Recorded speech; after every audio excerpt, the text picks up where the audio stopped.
In today's episode, we talk about overcoming public speaking anxiety and why it's worth the effort. We also share tips on how to create presentations that are meaningful to your audience.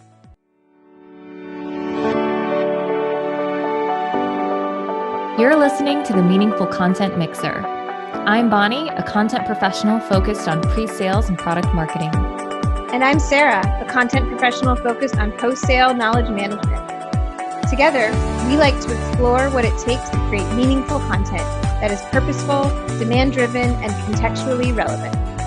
We are sharing strategies, tactics, and stories that help content professionals across disciplines create more meaningful content that drives successful outcomes for their customers. Let's get started.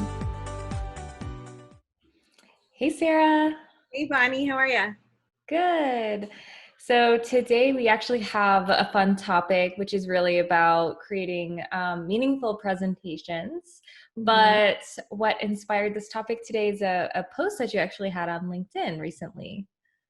Yeah, and my post on LinkedIn was actually inspired by a tweet that I responded to.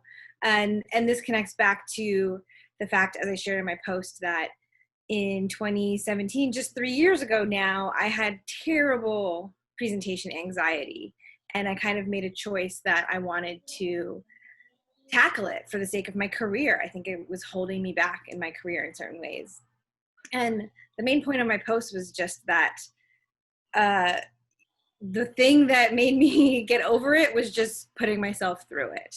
The original tweet that inspired all of this was someone who said, "Just found out the key to honing your craft is practicing it a little bit every day. This sucks." Which I can totally relate to, because I learned that the hard way, that, okay, maybe I haven't practiced public speaking every day for the last 3 years, but the thing that helped me get the most progress, besides reading all the tips in the world, was just going through it. Yeah. It's funny because, when we started working together, you were just embarking on this journey. And I remember looking at you, like figuring this stuff out and putting yourself out there. And it really inspired me to do the same and work on my own presentations as well and try to get myself out there more. Yeah, I feel like we've had some fun experiences together, kind of overcoming some of those hurdles together, and also really trying to craft an approach to creating a meaningful presentation. So there's the aspect of, as a presenter, figuring out how to kind of get over yourself in a sense, because presenters really not meant to be the focus. But if you're just trying to do this, for the first time, no matter what time in your career it is, that's certainly a hurdle to get past. And then the goal, of course, is to get to the point where you're actually creating presentations that are meaningful to your audience. And I think we've learned how to do that a bit together. Actually, it's so funny. I was Googling a bit ahead of our conversation today just to see what would come up related to presentation anxiety. And I know I've Googled this many times in the past, but I came across a Harvard Business Review article that I hadn't seen before. And the point of this article is, it says that one of the main reasons that folks have such fear of public speaking, why it triggers so much anxiety, is actually evolutionary. And it connects back to the fact that way back when, having people watch you or having people see you was actually, we were supposed to be afraid of that, because it was the idea of predators could be watching. So yeah, Harvard Business Review is positing that it connects back to our DNA, that we're supposed to be scared of people. Yeah, like our primal instincts. Yeah, and that's why so many people have this fear of presenting. And one of the main points, I'll link the article in our show notes for everyone, but one of the main points they make is that the way to overcome it is to think about your audience, and almost, they use the word generosity, which I thought was really interesting. Like, how can you focus on being generous to your audience and giving to them and creating something meaningful to them, for them? And that's a way to sort of get past that primal instinct to be scared. So what techniques did you use to get through some of your anxiety? I mean, as I said, the main thing that made the difference was just putting myself through it. But I did read a lot of tips. I thought about, I really did focus on on creating something that was meaningful to my audience. And Mm. that has evolved certainly over time. But for me to actually get past my terrible anxiety, and it was very physical, the symptoms for me, like I really would have trouble catching my breath. So I'll be honest, I'm not a medical professional, but my first couple times presenting, I did actually take a prescription strength anti-anxiety because my uh, anxiety symptoms were so strong that Yeah. is I took a tiny little baby dose like the first couple times, and that helped me. And actually, I have a funny story about that. Maybe we'll edit this out, but maybe we won't. I'll say it anyway and see. Which is that I went to my doctor, my primary care doctor, to see about getting a prescription because I knew it was really that extreme for me. And it was a general appointment, and I started to bring up the fact that I wanted this prescription. And right off the bat, she said, no, as a rule, I do not prescribe stuff like that. I would have to refer you to a specialist. And I said, okay, I understand, that kind of thing can happen in the medical system. But then I just explained for a quick second. I was like, the reason I'm asking for it is because, I have a presentation coming up and I just need to get over this hurdle. And she instantly, her eyes got big, and she instantly was like, oh my God, in grad school, I had to give a presentation. And it was the worst experience of my life. I was so scared. And she kind of told me her story of this terrible experience presenting and how terrible it was for her. And she instantly wrote me a prescription right after she had told me that as a rule, she doesn't do it. Just telling her the reason why I wanted it. She related to it so much that she broke her own rule. Yeah. Gave me that did help me a little bit. Yeah, it's so funny. It is really such a universal fear, and I think anyone can relate to it. Have you had your own kind of terrible presentation that if you look back now, you're like, oh my gosh, I can't believe I presented that way or that happened or anything like that? I mean, in a sense, I can look back and because my anxiety would cause me to really have trouble catching my breath and be shaky, I can think back to sometimes I presented even just internally to teams, that I did a management training program at one of my employers many years ago. And the sort of like end of that program was to present on a project you had done. And I do have a memory of being in this room with just a few people I worked with every day, had no trouble talking to day to day in meetings and passing, and going through, my summary and really like shaking. Yeah, I have a memory of that. And fortunately I've gotten myself past it just really through lots and lots of practice. Yeah. What about you? I think mine's probably, my problem is I blank out. Like I'll be in the middle of talking and then everything just disappears from my brain. Mm-hmm. And then internally I'll freak out and start just like trying to talk myself down. Like, okay, what am I supposed to say? Oh no, everybody's looking at me. And then I kind of go in this whole cycle. But it's been a while since that's happened. My recovery process on the outside is a lot smoother than what's happening and going on in the inside. But I have had that happen where, a presentation that was supposed to last 40 minutes ended up lasting 20 because I forgot like half of what I wanted to say. Although, silver lining, I would say, one of my tips for a good presentation is actually really consolidating and limiting the type of information you want to share. I think that it's a mistake to try and share everything on a topic. Mm-hmm. I know in your example, maybe you had a couple more things to say that is still meaningful that didn't get in there. But I think if folks are just starting out, that's something to think about, that it's okay to have a presentation, just have a couple key points. If it's scheduled for 45 minutes and it goes for 30, I don't think anyone's going to be upset, right? That's so true, yeah. Conference when they're attending 5 or more sessions a day, if they have an extra 10 minutes to themselves before the next session, they'll be okay with that. So I always try and end early. Yeah, that's a good point. So let's see, sounds like we've got some presentation tips then. So a couple of things that you just said, keeping your content, I don't know, how would you say that? Less is more, or? Yeah, I think definitely less is more. And this is one of those things where of course, audience, customer context, audience context matters, and thinking about it from their perspective of what is it that they're going to actually be able to walk away with, and really hone in on those points. I think often when we approach a presentation, and it's fine to start maybe initially, which is what's your outline? What is the point you want to make? What's the purpose of your presentation? But I think before you even get into developing the outline, or certainly the details, it's taking time to really think through, what is it that you want your audience to walk away with? What's the knowledge and or action items or tools or resources that you want them to feel more equipped with? And focus on that, and recognize that they can only absorb so much on a given topic in 30 or 60 minutes. And really focus on that.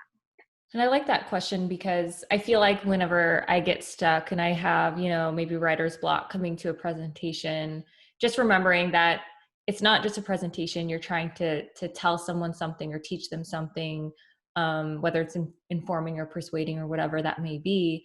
So going back to that question of what am I trying to tell them or teach them, can really help keep you moving forward and creating that presentation. Yeah, another way to ask yourself that question is, what is the ideal outcome of my presentation? And the ideal outcome is for your audience to be able to know something or do something, maybe both. But I think the answer to that question is often, much smaller in scope than maybe we sometimes, set ourselves up for at the beginning. Like, what the ideal outcome is for our audience to walk away knowing one new thing, right? Being able to apply one new concept to their job next week or to their planning next quarter. It can be as simple as that. Yeah. We've talked about thinking about the audience in terms of the substance that you want them to experience and walk away with. And it's also worth considering the type of presentation that is engaging for them. What's a delivery that's going to be useful to them? And there are lots of ways to approach this. I would say the most engaging that I've experienced as an audience member is certainly the great storytellers. And we've talked about storytelling a bunch already on our podcast series here, but I think the best presenters are the ones that really get up there and just walk you through a journey, walk you through a story. And I love that. But to me, I think that's advanced level presenter status. I think to really do that effectively. I'm personally not there yet. I try and weave examples and stories in, but I think I need to have a couple more years of practice of being truly comfortable in that format to really get there. So in the meantime, I think about the approach being more like mimicking a case study, like talking them through a case study. It's one way that I think about it. Or alternatively, I'll call this sort of like the think different format, which is just trying to open their eyes to how can we take a concept from one discipline and apply it to another, or just think about our work in a new way. I think those are two types of presentations that I feel comfortable sort of approaching right now. Yeah. I would agree with you in saying that it's probably more advanced to do this storytelling, at least in a good way, or in a way that really resonates. I've definitely tried incorporating a little bit, like of some storytelling techniques a little bit into my presentations, even kind of the intro with the personal story, and then kind of using that and blending it in with the rest of the presentation. It does feel a little forced at times if you're not doing it right. And I think that's where just over time and practice and that's getting good at it. But yeah, just one of those things that you need to try and see how you can continue improving your presentation in that way. Yeah. And I think it's okay to do it incrementally, as long as you're providing something of value to your audience, right? You can evolve your style or advance your style over time. One of the ways that I try to incorporate at least sort of the positive elements of storytelling, that the point is really to draw the audience in, right? And so I think there's ways to do that through structure rather than storytelling. Me thinking about it from a structure standpoint was much more approachable, especially as I was sort of overcoming my anxiety at the same time. So, overarching structure, I don't know, I think lots of people have heard this before. It's tell them what you're going to tell them, and then tell them what you just told them. Yeah. You know, it's kind of a cliche, but it's really useful. If you're in the audience hearing something for the first time, that repetition can be really helpful. Mm-hmm.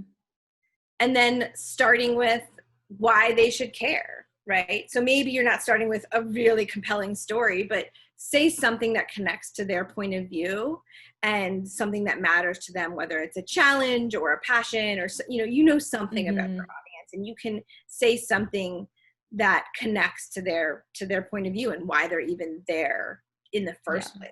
And, you know, throwing in some statistics that are relevant to their work is an easy way to do that. It is. Just be careful. Don't throw in too many statistics because it can be distracting.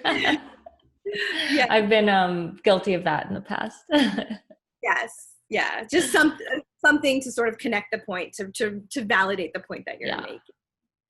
Another thing, this actually connects back to the whole thing that we already talked about of making it more about them than yourself as a presenter, is I think when I originally was learning how to present, you know, back in college communication classes, the structure was your first slide is the about me slide, because you want to validate that you are an authority on the topic. But I've actually steer away from this now. I think it's much more effective to start. The first thing you talk about should be about them, not about you. So it's the connecting point of view. It's telling them your goals for them for the presentation. And then if I have an about me slide, or if I talk about myself at all, it'll be after that point. And then I don't give my full bio. I'll maybe just have a couple bullet points where I'll say, here's a couple things about me as it relates to this topic today, just so they have a little bit of context of my background. Mm-hmm. Do you ever include personal bio info in there, like dog lover or something like that? Or do you typically keep it? I guess it just depends on the audience. Yeah, I think it depends. I mostly don't, although I always enjoy it when other presenters do. I think it's just, I tend to focus more on what I'm trying to get, the points I'm trying to get across. I'll sometimes have a picture of me and my dog as on the about me slide, and that is as personal as I get. But maybe I'll take this as an action item, Bonnie, to be more personal. Speaking of action items, that's another thing that should be in presentations, is some sort of call to action. So what do you typically use for calls to action on your presentations, or how do you decide what to use as a call to action? Yeah, great question. There's a couple different ways I approach it. Of course, it's always remembering that initial question of what's the ideal outcome of the presentation? What do I want them to be able to walk away with? What I tend to do is, as I'm building out the content of my presentation, I'm thinking about that final third, that final section of my presentation. And I do want to really make it easy for the audience to walk away with a bit of an action plan. And there's a couple ways that I'll do that. One of the easiest ways to do that is just a checklist. I'll literally have a slide up there that says, here's a checklist of all the things that I talked about today. And so if you want to take one screenshot or, write down just a couple lines, this is, I've spent the whole presentation maybe talking about concepts, bringing up new ideas, or walking them through strategies, and then summarizing it in 3 to 5, maybe 7 max, just a checklist of here's what to do. Or sometimes I'll frame it up as the to do and not to do list. Like maybe we've talked about strategy in that sense, and I summarize it of saying, here's the things you should do, and here's the things that you should not do. Here's what's going to inhibit you from actually achieving this. Oh, that's great. Yeah. And oftentimes, especially if you're presenting at an event or conference or something like that, the people who are attending, they're there because they want takeaways, and maybe they're reporting back to their bosses, or they need to try to find something to actually use in their jobs. So this is really key to have that piece in the presentation. Yeah, and make it easy for them. And it's a great way to wrap up everything that you've talked about the whole time, right? Essentially, I think of it as summarizing my presentation, but in the form of something that they can actually act upon in an approachable way. And it seems like, so if I were to think about some of the key things to consider as part of the presentation, maybe the first one is why are they even attending your presentation? What can they take out of it? What can they take away from it? What can they learn? And then what can they do? Like at the end, what can they do with it? Maybe that's at a high level. Those are 3 things to consider. Yeah, look, you just demonstrated our point. You just made the checklist of that we talked about today. I did, yes. All they walk away from knowing or remembering this conversation. That's really what it's about. Another thing I was thinking, Bonnie, because I think there is such a range, almost limitless way of presenting and things that people like about this. I'd love to crowdsource some tips and suggestions from our listeners and our community. So I'd love anyone listening to comment where they are. I'd love to hear other people's tips for either how they think about giving useful presentations, or like you were saying, as an audience member, what are your most memorable, impactful presentations? What is it that folks appreciate from a presenter? And maybe we can crowdsource that, those responses, and put them on our blog for everyone. Yeah, that would be really interesting. I would love to see what people have to say. Yeah, wonderful. I feel like, of course, there's so much more we could say on this topic, but maybe we should follow our own advice from the beginning here and distinct. And so, Bonnie, what is the ideal outcome of our podcast today? What do we want people to be? So let's see. The ideal outcome would be people, I hope people can relate to our experiences and the challenges that we've kind of had with speaking, and maybe try to put themselves out there a little bit more and try some of those techniques as well. Yeah, I totally agree. I also, it occurs to me that everything we talk about when it comes to creating meaningful content for our audience, often when we're talking about that and what ultimately becomes the output or the deliverable, we think about our audience a lot, but we don't really connect with them. They're either anonymous or invisible, depending on where or how that content is being delivered in the customer journey. And I think all content creators should really seek out finding ways to present across many different formats, right? They could create a podcast, present at a team meeting, they could apply to present at a conference, they could reach out to a professional association that is putting on monthly programming and looking for panelists, right? If you don't want to do a solo, absolutely. Like try to sit on a panel or facilitate a panel. I think it's a matter of just getting practice out in front of people. And the point I'm actually trying to make is that it's a great way to practice creating meaningful content because your audience is right there. You're forced to really connect with their needs real time. And I think as content creators, it's a great way to, practice making more meaningful content with our peers. And ultimately that will translate into creating better content, for our customers. Yeah, absolutely. And don't fear the feedback. The feedback can be really good. I've gotten feedback that has been, great. I've gotten feedback that it's been too product focused, not enough value. I've gotten feedback, from the full range, but that really helps you improve it the next time around. So feedback is good. Yes, I think seek it out as a presenter, offer it as an audience member. I would love feedback from our audience. If anyone wants to submit ratings or reviews on the podcast apps or wherever you're listening it, we'd love to hear what would help you more.